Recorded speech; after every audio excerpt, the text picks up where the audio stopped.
Hey y'all, Big Wooly here. What's up? Happy Monday morning. We're going to start this off a little different. Numbers on the channel are like weird. Like, I don't know if YouTube's not pushing it or not, but if you guys are enjoying this series or you like the content I make, can you go ahead and just smash that like button for me? Check and see if you're subscribed. Maybe the bell for notifications. I promise I won't do this every time, but I'm just trying to figure out what's going on. Anyways, so today we're going to do our wireless grid that we should have done long ago. We'll talk about some min busting and other things we've got going on. And without further ado, let's get into it.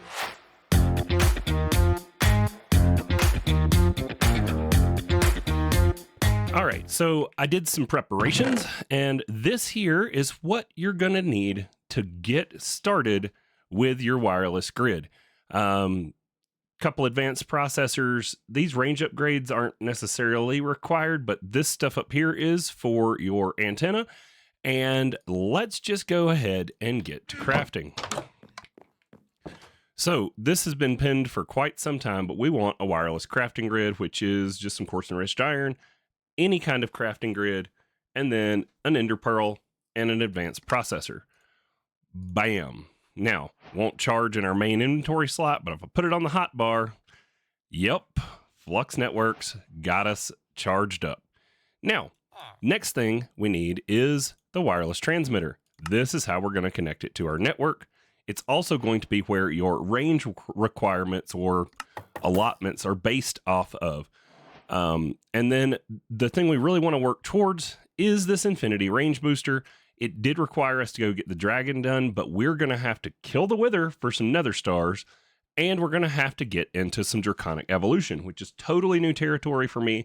And I'm not sure if we'll get to it in today's episode, but we'll see. I'm going to try. But for right now, I'm just going to go ahead and make some of the regular range upgrades that we already have. We got 2 of them for free in a chest, I think. Maybe it was a quest reward. I don't know. But either way, let's go ahead and craft up another one. It's just quartz enriched iron and some ender pearls. So there we have it. Now, to get this working, all we need to do is find somewhere to tie it into our network. And since we have good solid access to a bunch of cabling and space, I think we'll come over here and go down to the basement. It just needs to be anywhere on the network. So for right now, just to have it out of the way, we'll go ahead and just put that here. And then we're going to toss in these range upgrades. Looks like we could do one more, but this gets us 40 blocks distance away from our receiver, as you can see, which I think should be most of the base. Let's see if we can go ahead and just make one more range upgrade. We got them pinned. We're going to have to auto-craft some stuff, but that's fine. Oh, no, I don't want to make a pattern. Well, maybe I do. I don't really think I need a pattern, though. All right, we'll put the pattern back. Wrong grid. I need to swap these. Matter of fact, let's just do it. So then we'll put our crafting grid in the middle, and we will put our pattern grid. There we go. That is much more better. Let's get this back to medium. Search box, JEI. I have figured out I want JEI synced, but not auto-selected, because then I can hit enter and do the letter U for uses. I went ahead and started making some stack upgrades in between episodes because stuff was backing up into the storage because these barrels had all filled up. So if we come look, most of these have a diamond upgrade or a couple of iron upgrades. I ran out of gold. So I added some more gold seeds back to the mix to get more gold going, but I ran out of gold to get all the way to the diamond tier upgrades. But as you can see, I added a lot more of the essences to the barrels, and, you know, stacked in those upgrades so we can hold more. Now that that's been covered, let's get rid of those. I made some stack upgrades for the backpack in between episodes. That's just to help, you know, stack things up while we're out and we don't run out of space for looting so fast. This one needs to be on JEI synced and medium as well. And then we needed a range upgrade, right? Come on. Craft that stuff up. Still crafting. There we go. That'll get us another little bit of distance on our wireless. 48 blocks. That should cover base. Now, the last thing shift right click to link it to your controller. So you just hold it in your hand and shift right click the controller. And then there should be a curios slot that we can put this in somewhere. I think it can go in pretty much any of them. So we're not carrying a glider, so we'll stick it in the glider slot. And then the last thing is to go set a keybind so that we can use it. I would like that keybind. Let's see, wireless crafting grid. I want it on Control E. There we go. And then we have to set our settings just like everything else. But now when we're around the base, we no longer have to run to one of our grids. We can be over here at the farm and we can open things up. Alrighty, now that that's out of the way, let's go look at what else I have on the sign for potentially for today's episodes. We do need to kill the wither. That is going to require wither skelly skulls. Let's see what we have for them. Wither, I've got one. Can I make any more? I can make one, but I need some more withered ribs. So we're going to have to go to the nether and kill the wither to get at least one more of those. And then let's see, Energizing Orb. Okay, this is something I want to get into automating because as we get deeper and deeper into power for better power generation, we don't want to have to sit here and babysit the Energizing Orb. Now, I started on this just, messing around because I wanted to get some more power gen going back here. So we got all these up to Niotic, as you can see. Tier, which is the diamond conversion, I do believe. And I set up this simple little automation with Laser IO. I've just got some extract cards here that have no filter, and then an insert card which has a counting filter. So it will only insert the exact number of items that you put in here. And so as you can see, I just took that energetic alloy away, but if I was to grab out another piece, what we can do is you can actually increase the count of how many it's going to attempt to insert into the orb when you put it in here. So if you right click, it'll do one. If you right click again, what is it? Is it right click or left click? Hold on. Left click increases the number. So now you see how it says 3. If it had 3 of them showed up in this chest, it would try to put all 3 in. So we're going to take that back down to 1 because this will only process those one at a time. But this automation is going to be critical because now what we have is if I put a pattern provider, or a crafter on this chest or any chest for that matter, and it inserts the requirements, then this orb's going to process them. And then my pull card will only pull the items that it is allowed to have crafted. Now, this one doesn't need to be a counting filter because there will only be one of them in there at a time for it to pull out.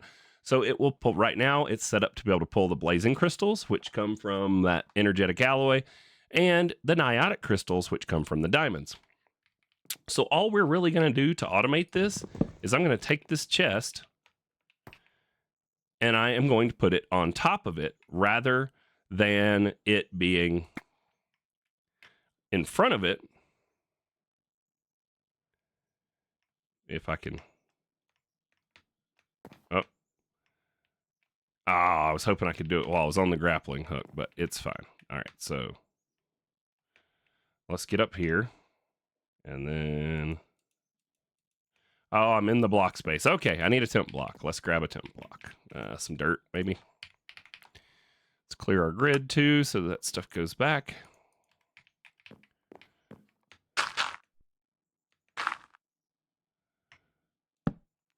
There we have it.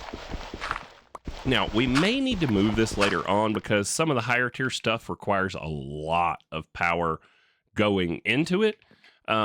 So that we may need more orbs, energizing rods, But for now, all we're going to do to fix this is everything that used to go to the front face, which is east. So we're going to take our cards out of the east, right? These ones. And we are going to move those over to the up for the barrel. So these are an extract and an insert, but they have no filters on them because all the filtering is happening on the orb side. And then the last piece of this is let's get ourselves a crafter. It can just be a basic one because we're really not going to have that many recipes going in here. And then the other thing we'll want to do is in the pattern grid, we should make up some patterns. So let's go blazing crystal. And we're going to go over here and we're going to tell it that when you send an energizing, or so when you send an energetic alloy, you're going to get a blazing crystal back. And then we're going to tell it for the niotic one that when you send a diamond, which it knows how to craft, you're going to get a niotic back. Now, notice we didn't have energetic alloy showing us something it can auto craft. So what we should do, since we have a seed for it, we should go ahead and tell our system how to make the energetic alloy so it can make the things that it needs to feed in there for that tier. Now, let's take a look at the rest of Powa, and I'll automate one with you guys so that you can see how that goes. So I do believe our next tier is Spirited, and that is going to be Vibrant Alloy Ingots to get a Spirited Crystal. So there's our pattern. And then if you'll notice on that one, when we were in here, the Vibrant, when I go over here, it lights up blue, which means we have a pattern to craft those alloy ingots because we are growing them from a seed. Therefore, we don't need to add that. But now we're going to have to set up the other side. So let's get our pattern provider, or gotta keep, I'm in a applied energistics mindset. Let's get our crafter and some cable. I don't know why I put those temp blocks up. I'm probably going to need them. So let me grab some dirt. Okay. And then let's go over here and let's set this up together. So we're going to need to get to our refined storage. Cabling. How are we going to do that up there? Do we, like, we could just use it and be ugly with it. We'll just come straight up right here where we already have it above the floor.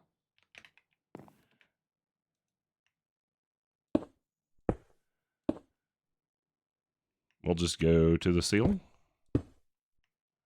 and bring it over. We're going to need one more piece of cable. All right, cable. Look at that. We got like 10 more already in storage. Nice. And then, like I said, we're going to need some temp blocks to get up here so that we can work. And then all we've got to do is aim our crafter down into that chest. So we will need our wrench. And then with the little skinny stripe and that line there aimed down, that will try to input into the chest. Oh, don't do like Wooly and click it too many times with the wrench. Put your wrench away before you break things.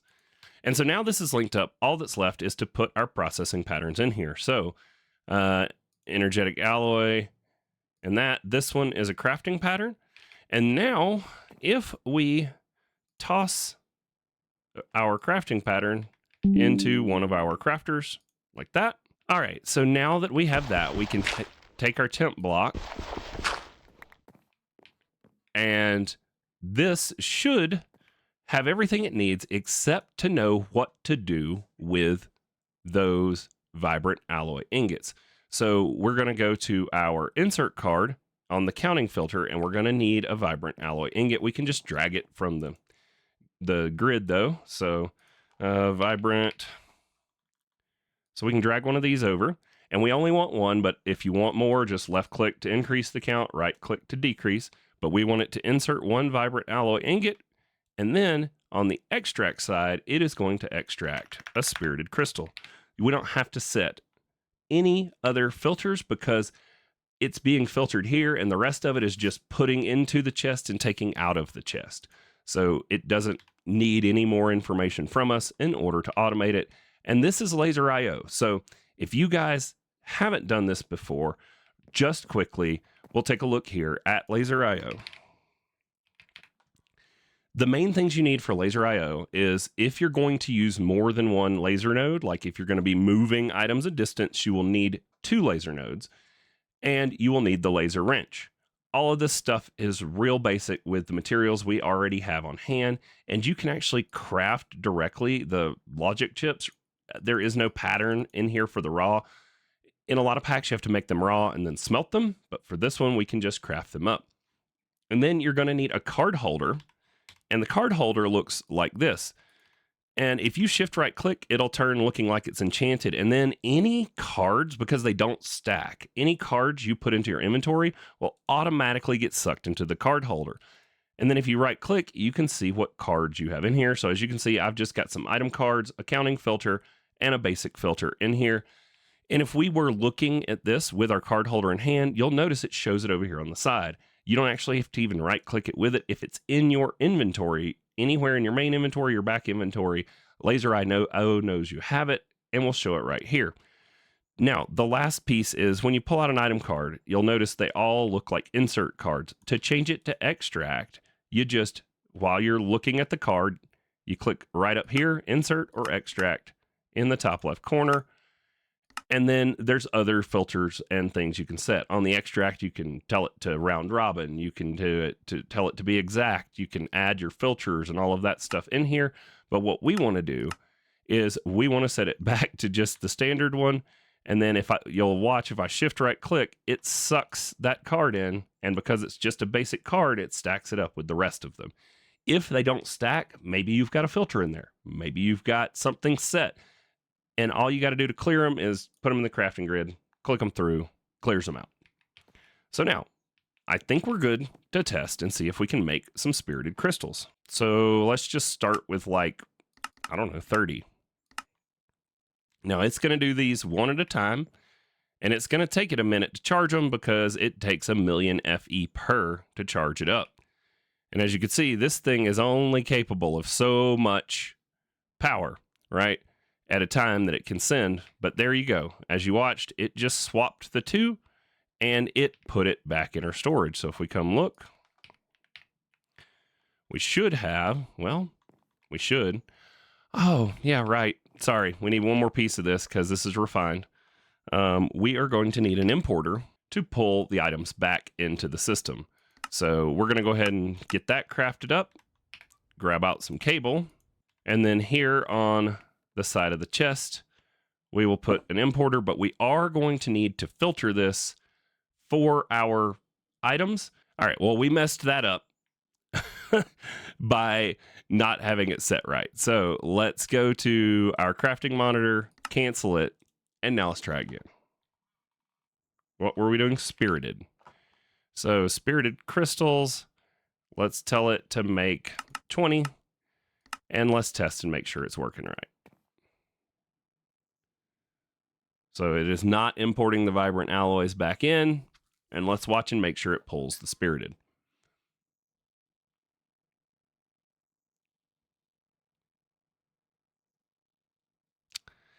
Well, now it's not pulling spirited. Okay, hold on while I troubleshoot. Well, let's just do it the basic way. So spirited crystals. There we go. So now we can pull, and it's on whitelist mode, and then we need blazing, and we need niotic.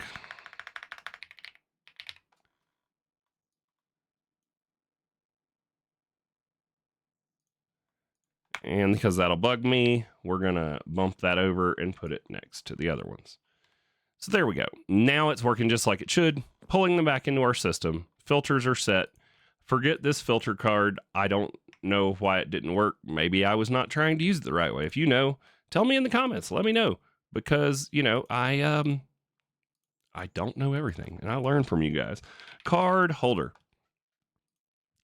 So I accidentally put my card holder up, but now we're going to toss that back in our backpack. And that is automating the Energizing Orb with Laser IO. I have done this in many previous series.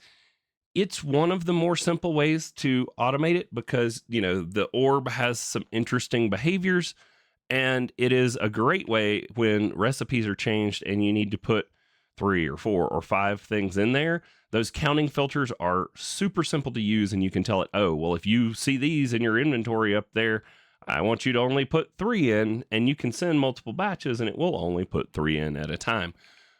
So give that a try. Let me know if you guys have good luck with it down in the comments. But there is our orb automated. Nice little stack right there. We'll probably add a couple more of these in the future to speed the process up. Or let's be honest, if there's a crystal, so spirit, or if there's a seed, So let's see. Spirited crystal seeds. Yep, we will just be making the seed. Matter of fact, we can just do that right now. 1, 2, 3, 4. And then it needs the supremium times 4. And it needs a prosperity seed base. Now, the only problem we may have is because there's a pattern here, if once we get enough of the seed going, we'll have to take that pattern out of the automator, or the system will get confused on where it should be crafting them.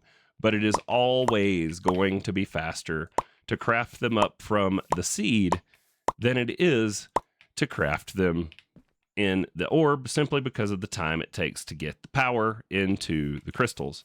But now we've got spirited crystal seeds, and as we get some of the essences in, I will throw this into one of the barrels. I think I had an empty slot on that row. There we go. And off camera, just to share with you guys, in between, I have gotten our machine upgrade to Supremium. I put this directly imported with an advanced importer, and it has stack upgrades and speed upgrades to make sure it keeps the machine clear. I was having issues where it would clog when it was going down a row now that I had upgraded it, and then it would just leave items floating on the ground. So I had to figure out a way to get them into the system quicker. And also in between, I have been adding more growth accelerators. So as you can see right there, we're up to 7 deep. These can be stacked up to 12 deep before you need to move to the next tier. So just as I have time, I've been working on speeding that up. And then once we get into, probably in the next episode, but once we get into the Awakening Altar, we're going to be able to make this harvest more and harvest even faster. And that's where those growth accelerators and adding even more of them will actually start to pay off. Because as you can see right now, a lot of these crops are already getting to the point where they're sitting fully grown before they get harvested. And, you know, if they're just sitting there, you know, we could be faster on the harvest side. So where does that leave us? Let's look at our signs. This one, it says automate more. So let's talk about that. I don't know that I need to walk you through all of that, but if there's something that you would like to know how to automate that you've seen me do, but I'm just doing it manually, let me know. Put that down there in the comments below, and I can tell you, I can maybe go through it in a short or in another video. One of the main things I'm going to get automated is I want to get this alloy smelter tied in so that we can make some of the Ender IO stuff in there automatically. Fused glass being one of them. The sag mill, probably not. The induction smelter, we will probably add in for blended metals from thermal. But once again, a lot of this stuff is stuff we need to make once so that we can get the seed going. And then once we have the seed going, having it automated really isn't all that important to us. This here, the multi-servo press, I don't know if we've gone over this, but this allows you to make plates and all sorts of other things. So if we come look at thermal, you will see that there are molds. So we can do rods, ingots, and ball casts for like slime. There's packing and unpacking dies to craft things up, craft things down. Probably not anything we're going to use the multi-servo press for, but we might use the press for some of these others, for the rod cast, for the ingot cast, or whatever. We may use it there. We definitely are going to be using it for making plates. Actually, do these even go in there? No, they don't. Maybe they do. Yeah, interesting. I'll have to look that up. These may actually go on a different machine, and I could be being confuzzled. But we're going to use this to make plates, these kind of plates, because we are going to need it for recipes. So I will definitely be tying that in with a crafter and getting it all set up and automated in our near future. All right. And well, with that, actually, it'll be a little shorter than our normal episodes, and I know some of you will appreciate that, but we got through stuff. We do need to kill the wither, so in between this episode and the next episode, I will go kill some wither skeletons, get us those skulls, and maybe we'll just start off the next episode in the end, cheesing the wither. So thank you so much for watching. Like if you haven't already, subscribe, ring the bell for notifications, and we will see y'all next time.